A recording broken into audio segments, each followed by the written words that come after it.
barometri Türk dövlətlərində ortaq dəyərlər ortaya çıxarılması üçün, ortaq dəyərlərimizin mühüm məqamlarını təqib etmək üçün aparılmış geniş bir sorğu nəticəsində əldə olunan məlumatlar idi və bunu da yenə keçən il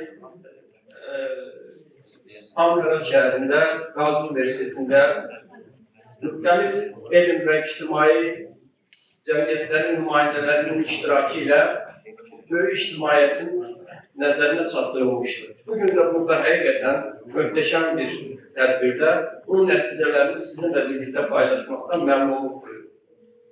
Təhsil və elm sahəsi bütün dövlətlər üçün ən prioritet sahələrdən biridir. Bugün artıq bilik cəmiyyətində yaşayırıq və bu bilik cəmiyyətinin ən əsas və vacib məqamlarından biri əməkdaşlıqdır.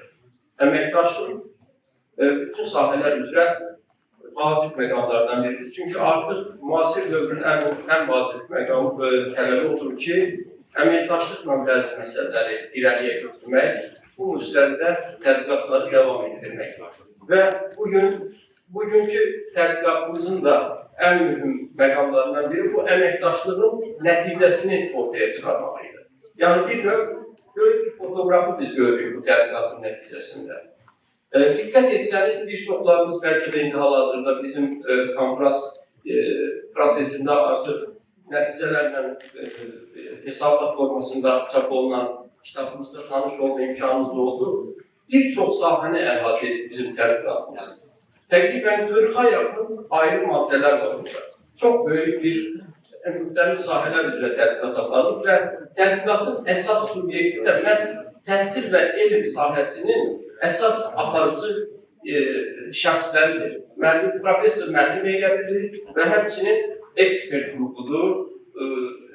Əməkdaşlıq üzrə universitetlərdə, elmi qurumlardakı məsul şəxslərdir. Biz bunu təsadüfi seçməmişik, çünki məhz onların vermiş olduğu informasiya bizə bu mənzərəni dolğun formada ortaya qoyur.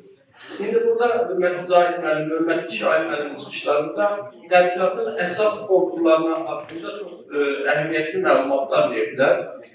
Bununla yanaşı indi mən sözü digər bir həmkarım bərabər ortaq keçirdiyimiz tədqiqatı Taner Atmayıcıya verəcəm və Taner bəy orada bəzi məqamları sizin tezis formasında sizin nəzərinizə çatdırmaya çalışacaq, amma tədqiqatda çox vacib məqamlardan biri də ondan ibarətdir ki, Türk dövlətlərində ortaq tədris proqramlarının hazırlanmasıdır və artıq hiss olunan və respondentlər tərəfindən çox belə təkidlə ortaya qoyulan ortaq ünsiyyət dilinin formalaşdırılması məsələsi. Çünki əməkdaşlıq üçün vacib məqamlardan biridir. Sonra elm və texnologiya sahəsində ortaq layihələrin həyata keçirilməsi, xüsusilə bu innovasiyaların, süni zəkaya dayalı informasiya texnologiyalarının inkişaf etdiyi müasir dövrdə bu məqamların ortaya çıxarılması çox vacibdir. Yenə elm və təhsil sahəsində ortaq tədqiqat layihələrinin mövcudlarının inkişaf etdirilməsi və yeni təqaüd fondlarının yaradılması, həmçinin mübadilə proqramlarının daha effektiv formada həyata keçirilməsi üçün mexanizmların tapılması. Baxın, bunların hamısı tədqiqatın içərisində istər kəmiyyət, istər keyfiyyət sorğusu ilə ortaya qoyulan vacib məqamlardır. Və hesab edirəm ki, bu məqamlar üzrə biz bundan sonraki əməkdaşlığımızın əsas perspektivlərini, strategiyasını müəyyənləşdirməyə çalışacağıq. Çünki bizim ölkələrimiz sadəcə, belə deyək, iqtisadi sferada deyil, siyasi sferada deyil, mədəni sferada deyil və məhz bizim əsas prioritetlərimizdən biri də elmi əməkdaşlıq, elm və təhsil sahəsi olmalıdır. Çünki istənilən halda elm və təhsil sahəsindəki mövcud əməkdaşlıq gələcək strategiyamızı əsas konturlarını müəyyən edəcək və bugün artıq dünya ilə də həyatlaşmaq üçün vacib komponentdir.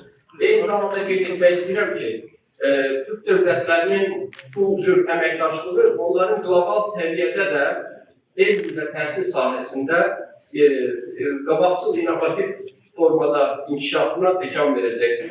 Mən diqqətinizə görə təşəkkür edirəm.